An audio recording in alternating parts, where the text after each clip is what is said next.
هل فعلا الذكاء الاصطناعي هيجي له يوم ويبقى بفلوس بشكل كامل وكل المميزات اللي فيه دي تختفي وتبقى بفلوس، ومش هيتبقى لنا مثلا غير ميزة السيرش مثلا على سبيل المثال؟ انا متوقع انه ممكن حاجة زي كده تحصل في المستقبل، بس مش في المستقبل القريب قوي، يعني بعيد شوية لسه قدامه حبة. طب ليه حاجة زي كده ممكن تحصل أصلا؟ أحب أقول لك إن الهدف حاليا هو جمع المعلومات في المقام الأول، يعني سيبك بقى من شوية إن هو الميزة الفلانية بفلوس، ده كلام فاضي بالكامل. هم هدفهم الأغلب حاليا هو جمع المعلومات في المقام الأول وبس. وده لو تلاحظ ده اللي بيحصل في السوشيال ميديا عامة، بيحط لك اي فيديوهات وانت طالع عشان يحاول يفهم اهتمامك، يحاول يفهم انت عايز ايه، انت بتحب ايه، انت بتحاول تفهم ايه، بتتعمق في ايه. عايز يحصل على كل معلومات فكرك، وبعد كده هيبقى هدفه رقم واحد المال. بس الهدف الحالي مش المال، هم غالبا ماشيين على المقام الأول هو المعرفة لفكرك وتفكيرك عامل ازاي. فانا ملاحظ ان حاجه زي كده ممكن جدا تحصل في المستقبل، لان الاجيال الصغيره النهارده والاطفال بشكل عام او الجيل اللي هيطلع بعدينا هو اللي بيعتمد عليه دلوقتي.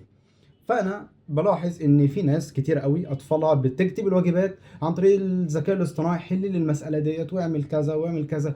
بل وكمان في برامج بتطلع تقول لك انا بحل كل المسائل الرياضيه ومسائل الفيزياء ومسائل ما اعرفش ايه. فدوت بيدخلنا في مرحله احنا مش حابينها خالص، بيعطل ادمغه وتفكير الاطفال اللي طالعين. يعني ممكن الجيل الحالي خلاص عدى من كل الكلام دوت، وممكن ما بيعتمدش عليه بشكل زي كده خالص.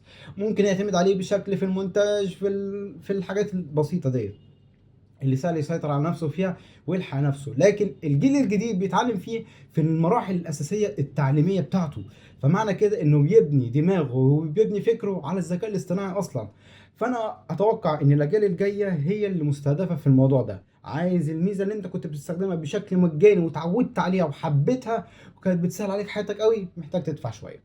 فانا ملاحظ ان الجيل الحالي هو مطلوب منه ان هو يجمعوا عليه معرفه وبس، انما الجيل اللي جاي هيجمع منه الفلوس، هيبقى مرحله بقى جمع الاموال بقى اللي بجد. بس ده رايي، ما تنساش بقى تشاركني برايك بتاعتك في الكومنتات، ولو انت على الفيس، لو انت على اليوتيوب، لو انت على تيك توك، ما تنساش تعمل لايك وفولو وتشترك في القناه اللي انت على اليوتيوب وتدعمني كده وتشوف كل الفيديوهات اللي جايه. بس كده يا سيدي، سلام عليكم.